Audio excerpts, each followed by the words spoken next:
día de hoy nos visita el ingeniero Alberto Aldape.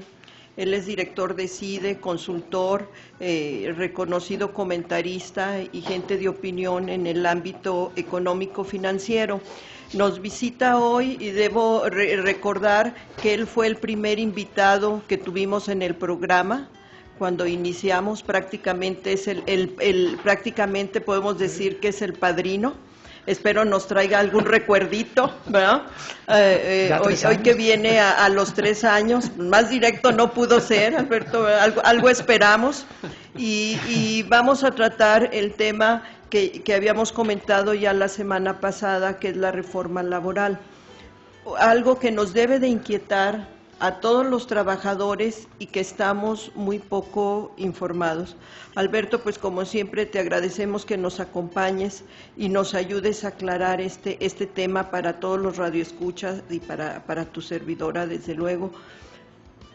¿Qué es lo relevante de esa reforma laboral de la cual prácticamente solamente está enterado, dicen las estadísticas, un 35% de la población? ¿Qué debemos de conocer de esa reforma laboral? Bueno, primero, gracias por la invitación. Qué bueno que ya llevan 3 años y que sean muchos más. Gracias, Alberto. Se le olvidaron los recuerditos. Los recuerditos en otra ocasión. Pero bueno, entrándole a este tema, definitivamente lo importante de esto es dar un paso en la modernización de lo que es un marco legal en las relaciones laborales. Después de más de 40 años, en donde distintas entidades internacionales y nacionales han estado haciendo análisis de competitividad del país y siempre salimos mal calificados en lo que se refiere al mercado laboral, que somos un mercado laboral muy rígido, que no tenemos flexibilidad, que no hemos logrado alcanzar esa modernidad de las relaciones que nos permita generar más empleos formales. La parte interesante, la parte importante para los trabajadores es ver de qué forma se va a estar regulando lo que hasta ahora se hacía sin regulación. En algunos tipos de contratos, como son la terciarización de los servicios, eso es la famosa outsourcing, o donde ya estaba permitido por la Ley Federal del Trabajo, que es el contratar por horas a los trabajadores, pero que existía una ley del Seguro Social en donde te dice que no puedes contratar con menos de una jornada laboral, o sea, 8 horas, y así tendría que hacerse la cotización, o en donde estaríamos viendo de qué forma también todos aquellos estudiantes que egresan o están a punto de egresar puedan empezar a hacer un historial laboral, no nada más a través de sus prácticas profesionales, sino ya a través de un trabajo formal con prestaciones que les permita no nada más adquirir experiencia, sino también empezar a generar esa historia laboral. Alberto, todo eso que dices suena muy bonito, pero ¿cuál es la realidad? Por ejemplo, platicábamos nosotros aquí en el programa pasado que con el salario mínimo que existe en Aguascalientes, nosotros estaríamos en promedio por día cobrando 59 pesos. Así es. Eso nos daría un costo por hora, sacábamos como de 7 pesos. Si yo me contrato, ¿cómo me van a pagar? O no entiendo que van a... A ver. O sea, no se trata de que el salario mínimo lo divide entre 8 y ese es el costo por hora. No, precisamente parte de lo que viene es, vamos a modernizar este pago por horas en el cual definitivamente va a tener un costo mucho más alto, porque hasta para un patrón es más costoso, por decirlo así, tener una persona por hora que por jornada completa. Tengo que incluir en esto, por ejemplo, lo que sería la parte correspondiente a su 7º día. Tendríamos que incluir en esta parte también de sus ingresos, vacaciones, aguinaldo, y todo eso va a estar integrado en lo que voy a estar pagando por hora. Por eso no se trata de dividir lo del salario entre 8. ¿Cuál es el problema en esto? Sí. Que lo primero que se tendría que hacer es modernizar la ley del Seguro Social, que me permita a mí dar de alta como patrón a un trabajador formal cotizando por horas sin alcanzar las famosas 8 horas. Pero eso no viene en la reforma. No, es que son dos cosas. Vamos. A ver. La reforma laboral va enfocada a la Ley Federal del Trabajo. Una vez que se aprobara, porque llevamos 5 empates en el Senado todavía, Una vez que se aprobara, entonces tendríamos que actualizar las leyes que van alrededor de la Ley Federal del Trabajo, como es la Ley del Seguro Social. Te voy a poner el caso de que dices de los salarios. ¿Cómo le voy a hacer para contratar a las mujeres? Porque ahí tengo que incluir también todo lo que es la parte de maternidad, guardería, etcétera, etcétera. Tiene que modernizarse el esquema de cobros del Seguro Social. ¿Qué nos daría una seguridad de que ya se acepta la reforma laboral y va a seguir las reformas que se requieren, como la del Seguro Social? ¿Por qué no meterse a la par? ¿Por qué meter algo y dejar todo lo demás suelto? Regularmente siempre se hace primero la ley principal y luego las leyes secundarias que van a tener que aún en nuestro modernizarse. País. En nuestro país y en cualquier otro congreso, primero vamos sobre la columna vertebral y luego le vamos poniendo las costillas y todo lo demás. ¿Podremos llegar, por ejemplo, a un sueldo por hora? Si en Estados Unidos está en promedio de $19, en México, ¿qué estará? ¿En $3 por hora ahorita? Más o menos estaría en $3 por hora. ¿Hasta cuánto pudiéramos subir con esta reforma? ¿O vamos a quedar en 3 más prestaciones? Todo va a depender mucho también de los sectores. Vamos a poner un caso práctico. Uno de los sectores que pudieran entrar más fácilmente en esto son las tecnologías de la información, todo lo que son comunicaciones y demás, que son regularmente trabajos que se hacen o a distancia o por horas y por proyecto. Esto va a tener que ser competitivo y va a estar en función a la demanda del mercado, en donde a mayor número de profesionistas podrán estar más equilibrados esos salarios. A menor número de profesionistas, el costo por hora va a ser más alto. Entonces, habrá algunos sectores en donde no esté a $30, sino arriba de los $50, pero son muy, muy especializados. Y habrá otros en los cuales, pues sí, no andaremos arriba de los $6, $7. Así es. Antes de continuar, porque pues este tema va a estar muy interesante, no se vayan, estamos justamente tocando con Alberto Aldape este tema de la reforma laboral. Vamos a corte y regresamos.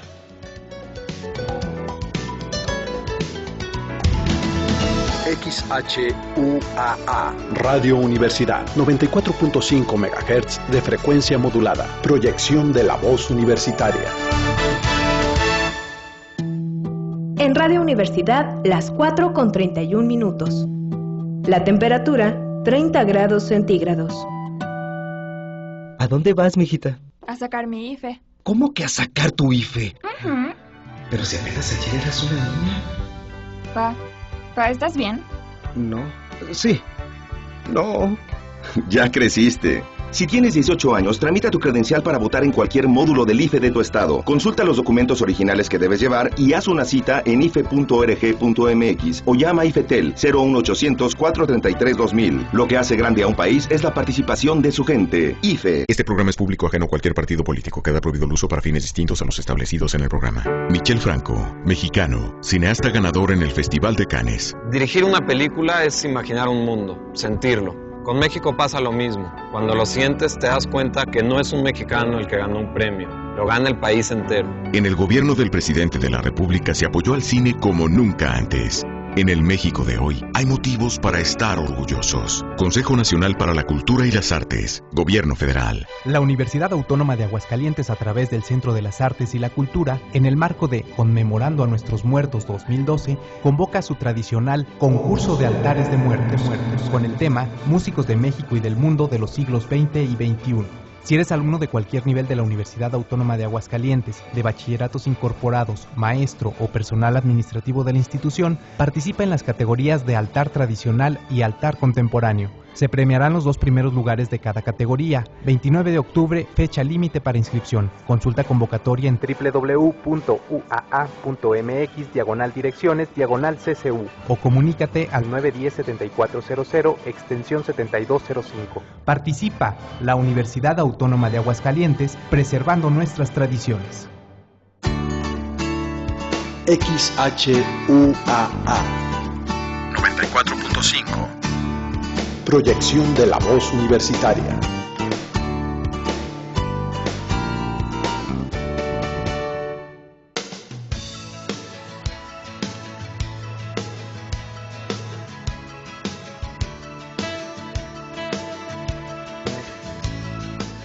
Pues regresamos nuevamente con el ingeniero Alberto Aldape, yo con el sentimiento de los recuerditos que lo voy a estar mencionando, a ver si así le movemos un poco el tapete. Alberto, regresando a nuestro tema, yo he leído en encuestas de diferentes organismos internacionales que en diferentes países donde se ha aplicado reformas similares de pago por hora, realmente no han generado nuevos empleos. Ni mejor pagados. ¿Qué podremos esperar en nuestro país al respecto? Una primera cuestión sí es ser realistas en el sentido de que la mera reforma laboral, en caso de que se apruebe como estuvo redactada por los diputados, por ella misma no va a generar más empleos y de forma inmediata.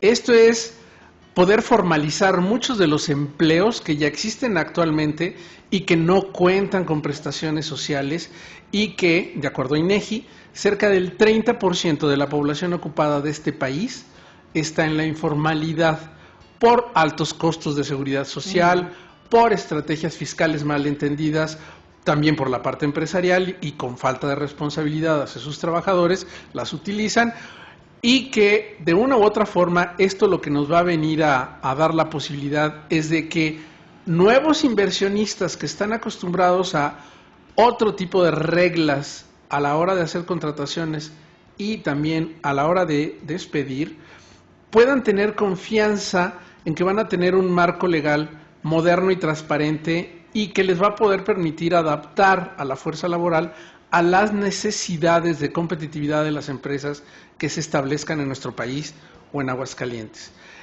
Es un hecho que este sería el primer paso nada más de modernizar todo un esquema de mejorar la competitividad del país. Sigue la reforma hacendaria, sigue la posibilidad de dar los servicios de seguridad social universales que requieren también modificar el esquema de Seguro Popular, Seguro Social e ISSSTE, y todo esto irlo armonizando. Pero si no damos el primer paso en la parte más importante, que es en la armonización de los factores de la producción, el empleador y el empleado, pues las demás van a quedar cojas o van a quedar a medias en alguna parte.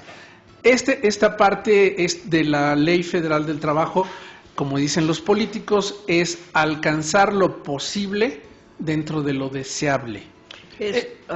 No, antes preguntarte, ¿qué se está discutiendo ahorita? Porque bueno, si bien es cierto se acaba de aprobar la minuta, en lo general, ¿qué se está discutiendo en la Cámara, con las comisiones del Senado, para que prácticamente podamos ver, o sea, cuáles son los puntos que van a tu juicio a pasar y qué implicaciones van a tener con esta ley que teníamos anteriormente? ¿Qué concretamente vamos a estar viendo?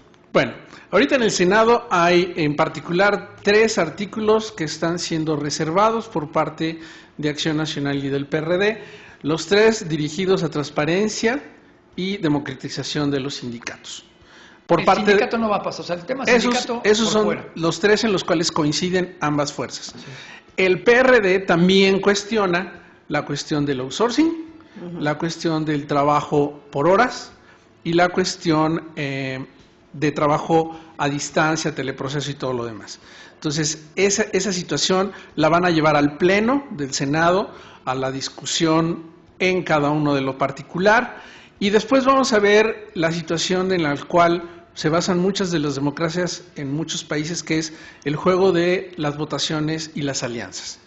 A final de cuentas, tenemos una Cámara de Senadores en las cuales mayoritaria. 3 partidos logran la mayoría, que es el PRI, Verde y el PANAL, contra los otros. Y entonces ahí se va a ver la situación de si pasan o no y hasta dónde pasa esta minuta que midieron los diputados. ¿Cuál es el riesgo de que no pase? Se pierde la cuestión de ser una iniciativa preferente. Ya no hay tiempos fatales para dictaminarla. ¿Qué quiere decir esto? Que igual se regresa entonces a la Cámara de Diputados y entonces ahí el PRI va a ser el que no le guste toda la situación de las reformas que ya originalmente había aceptado. Entonces aquí tenemos una situación que si analizamos, en la Cámara de Diputados el PRI y Acción Nacional se juntaron y sacaron la minuta, a pesar del PRD, llega al Senado y ahí cambian los papeles. ¿Y los beneficios que directamente va a tener la clase trabajadora, cuáles serían? 1 o 2, ¿cuáles serían? El primero es la posibilidad de que muchos trabajadores que no tienen ahorita prestaciones la puedan tener. Esa situación yo creo que es bien importante. Estábamos comentando, el 30% de la población económicamente activa está en la informalidad. Tiene un trabajo, pero no cuenta con ninguna seguridad social, no cuenta con una pensión, no tiene nada adicional, y entonces vemos personas de más de 65, 70 años que están totalmente desprotegidas. Tenemos madres, cabezas de familia, que tienen un trabajo, pero que no cuentan con ninguna seguridad social para sus hijos y para ellas. Esa sería la primera gran ventaja que se tendría de aprobarse la minuta. Alberto, esta reforma favorece a las empresas grandes, a las medianas, o es igual para todas? Aquí los primeros que protestaron fueron las cámaras grandes como Concamín y Coparmex, de que no les gustaba la cuestión del outsourcing, porque, insisto, esta terciarización de servicios llegó al grado de sacar los procesos principales de la empresa a través de la terciarización para evadir su responsabilidad social de las empresas. Entonces, ¿qué se logra ahora con esta minuta? Que las grandes empresas que tienen departamentos fiscales muy sofisticados no puedan aprovechar también huecos en la ley para ir en detrimento de los trabajadores. Entonces, como vemos, la iniciativa preferente, el trabajo de los diputados, estuvo muy bien enfocado a la modernización sin desproteger a los trabajadores. El asunto en la Cámara de Senadores está siendo más una lucha político-partidista que realmente de análisis objetivo de las condiciones del país y de los trabajadores y de las empresas.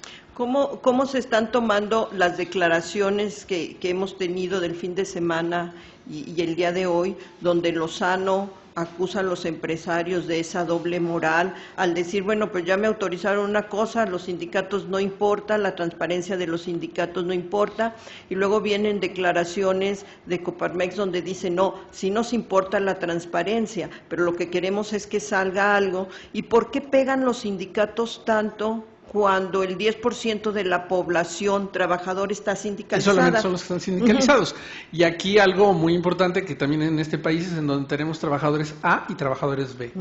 Y la rendición de cuentas debería ser pareja para todos, en la medida que recibes recursos fiscales. Te llames partido político, te llames sindicato o te llames empresa y recibas un apoyo con recursos fiscales, deberás de hacerlos en forma transparente y rendir cuentas. Y en eso creo que debería de haberse incluido dentro de la Ley General de Contabilidad Gubernamental un apartado en el cual se exigiera la transparencia y rendición de cuentas a todas las entidades que reciban recursos fiscales. Porque en este caso no podemos aquí sí comparar a un sindicato de una empresa X contra un sindicato de un monopolio estatal, Pemex, en donde la cantidad de recursos que les llegan del fisco es impresionante y que nunca sabemos en qué se utilizan. Entonces, no deberíamos de estar confundiendo lo que es modernización de unas relaciones laborales entre empleados y empleadores con la rendición de cuentas, que debe de ser general y de uso para todos aquellos que reciban algún recurso público. Otro de los logros al que acabas de mencionar, las prestaciones que tendría alguien que no ha tenido el 30%, ¿cuál sería otro de los beneficios inmediatos de esta reforma? La posibilidad de que los jóvenes y las mujeres puedan incorporarse al mercado formal desde un inicio y que no tengan que pasar por situaciones que hemos hecho como normales, pero que son anómalas. Por ejemplo, la cuestión de las estadías o prácticas profesionales. Exacto. ¿Sí? Exacto. Ahí sí ya hay una empresa, hay un patrón, hay unas prestaciones sociales y es parte de su historia laboral del joven o de la muchacha o señora que esté trabajando.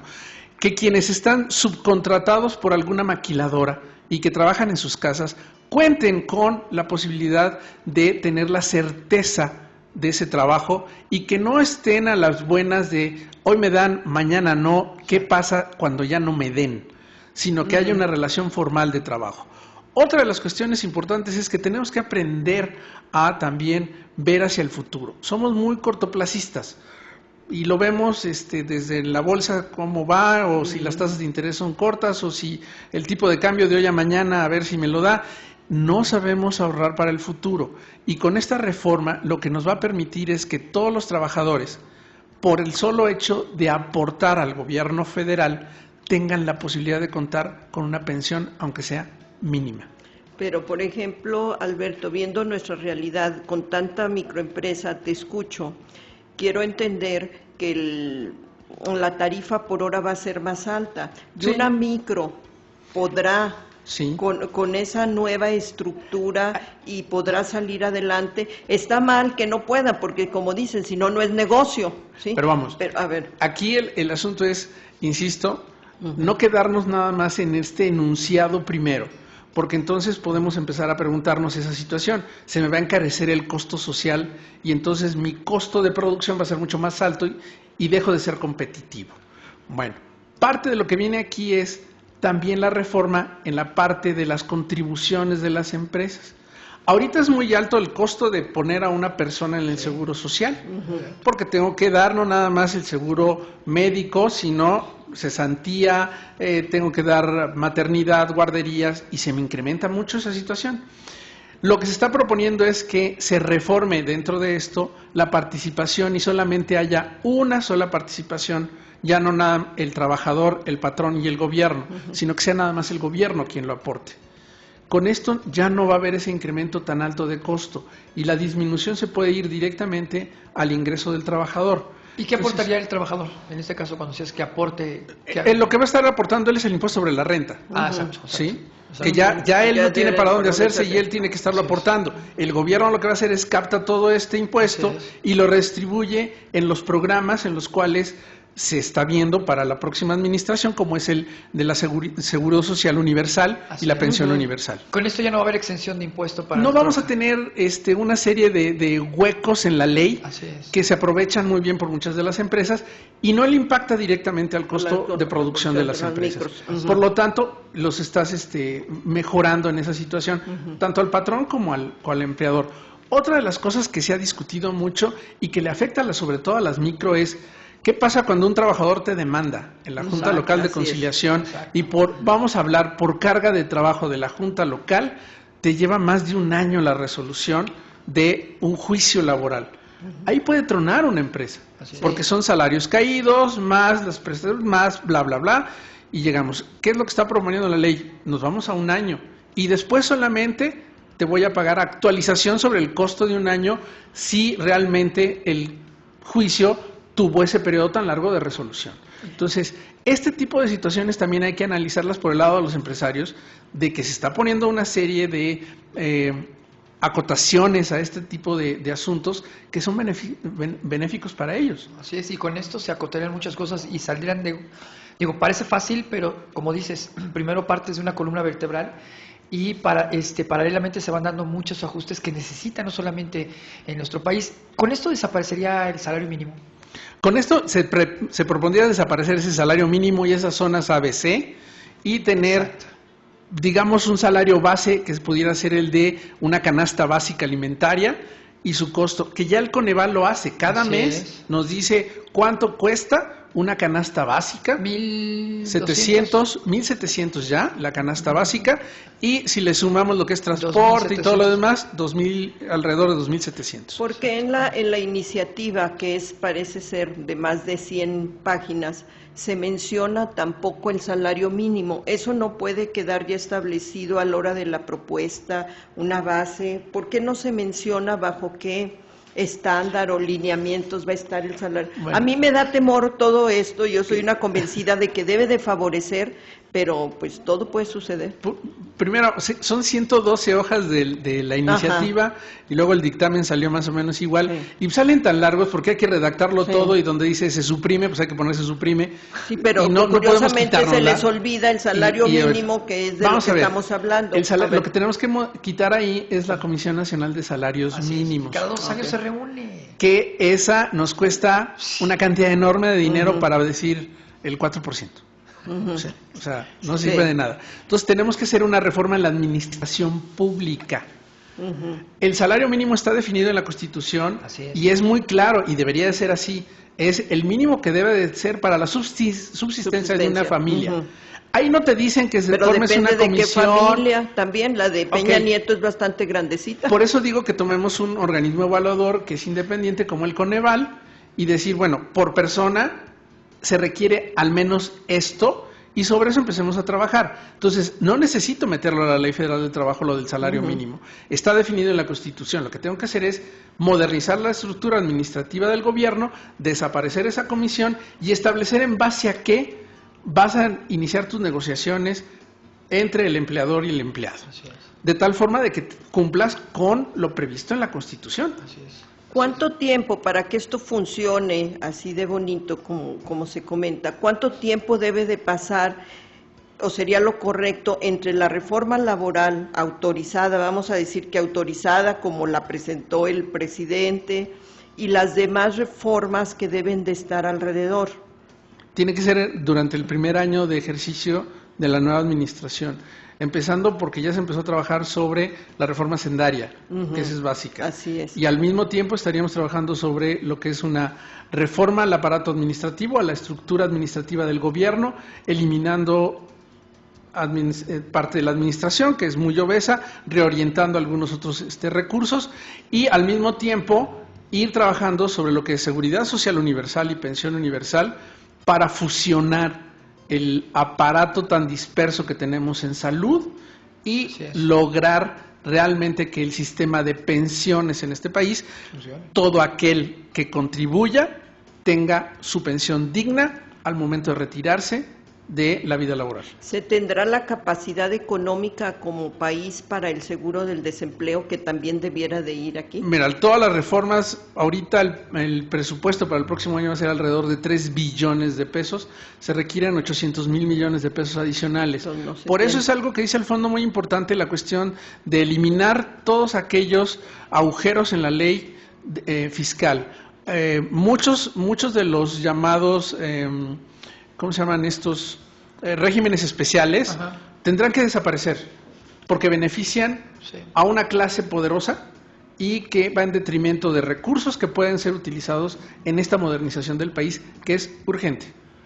Se nos adelantaron los líderes sindicales a esta reforma con esa propuesta de renovación en su lugar. Marco se acaba de reelegir el Bester, y también 7 años más para que sus poderes no tengan fin. 23 años de la dos señora. pobres entre los pobres se nos adelantaron, como dirían políticamente, madrugaron, nos madrugaron. Sí, eso es un madruguete y vamos. Yo insisto por eso aquí que lo que tenemos que hacer es exigir la transparencia y rendición de cuentas de todos los que reciban recursos, y no nada más sindicatos. También hay muchas empresas que reciben recursos fiscales que no se transparentan y no se rinde cuentas. Entonces, es un dinero que es de todos nosotros. A cada uno de nosotros nos retienen o tenemos que enterar impuestos, y esos recursos tendrán que beneficiar a la sociedad en su conjunto, no a una persona o a un grupo. Entonces, esa rendición de cuentas tiene que salir de la Ley Federal del Trabajo, meterse a la Ley General de Contabilidad Gubernamental y entrar en lo que va a ser la nueva Comisión de Transparencia o la Comisión Anticorrupción, que va a empezar a funcionar a partir del 2 de diciembre. Oí en la mañana que, dado la forma en que renovaron sus poderes los dos líderes sindicales, que quedaban fuera de revisión totalmente. ¿Eso es cierto? O sea, queda fuera de revisión por parte de la Autoridad del Trabajo el darles la nota reconociéndolos a ellos como líderes y que fueran una asamblea como tal. Sí. Eso sí, no se le puede hacer. Pero no quiere decir que a partir de que se logre esta situación con la nueva Comisión Anticorrupción, queden exentos de auditorías o de revisiones y rendiciones. Que no va a pasar cuenta. nada, porque tú sabes muy bien que para el ejercicio de este nuevo gobierno, pues fue apoyo fundamental el Bester y Napoleón, definitivamente. Romero de Champs, ¿no? O sea, fueron fundamentales, no creo que vaya a haber ninguna persecución, al contrario, siguen siendo parte muy importante, no solamente de esta administración que inicia, sí también la usó Felipe, nada tonto, ¿no? Se apoyaban, pero sí deja el mal sabor de cómo es posible que en este marco de una reforma laboral quede, por un lado, el tema sindicatos fuera. Esto, entiendo por la fuerza política que hay, ¿no? Más que nada por lo que representa, pero pues debió haber sido menester de hacer una reforma con sindicatos. Sí, pero a ver, regresando a lo que decía Mireya, el 10% de los trabajadores están sindicalizados. El otro no es por 90% número de no. trabajadores. Sí. Tenemos ese 30% de población económicamente activa en la informalidad. Tenemos la aprobación del 85% de los grupos más duros y radicales del PRI en la Cámara de Diputados sobre una modernización de la reforma laboral. Insisto, la política es alcanzar lo posible dentro de lo deseable. Como dice el desplegado del Consejo Coordinador Empresarial, vamos dejando ahorita esa situación a un lado, entrémosle con más tiempo y decisión a la modernización de las relaciones sindicales, pero modernicemos nuestro marco legal para mejorar las condiciones entre empleadores y empleados y poder alcanzar, sacar de la informalidad a ese 30%.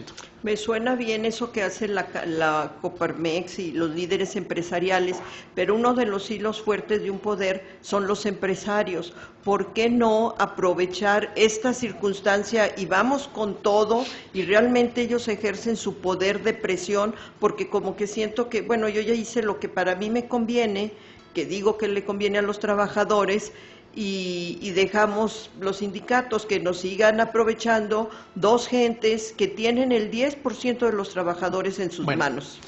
Esto que te voy a decir es a nivel personal, pero analicemos bien la estrategia que se está siguiendo en el Senado por parte de los senadores de Acción Nacional. Uno fue secretario del Trabajo y es el más radical. Y como dice Alfonso, durante 6 años esos sindicatos estuvieron intocables y funcionaron para el aparato administrativo de Acción Nacional. ¿Por qué ahora resulta que queremos hacerlos 100% transparentes, 100% democráticos, en este momento sobre una iniciativa de reforma laboral en la que fácilmente podríamos decir que ese 85% que fue aprobado es por la iniciativa del Ejecutivo, que es de su mismo partido? Entonces, aquí es parte de lo que en la política debería de estarse privilegiando, el beneficio del país sobre la negociación entre partidos buscando ciertas prebendas o posiciones. Entonces aquí esa situación del Consejo Coordinador Empresarial de decir, ok, yo apechugo, yo le entro con lo del outsourcing, ya no hago olas, está bien, me va a costar y voy a tener que regularizarme, pero vámonos yendo ya por esta modernización del marco legal. Alberto, un placer siempre tenerte en este espacio y sobre todo con este tema tan importante. En segundos, ¿con qué te quedas de esta reforma? Con este es de la posibilidad de formalizar todo lo que en algunas empresas ya se está haciendo, la gran oportunidad que se tiene de modernizar el marco legal y de entrar de lleno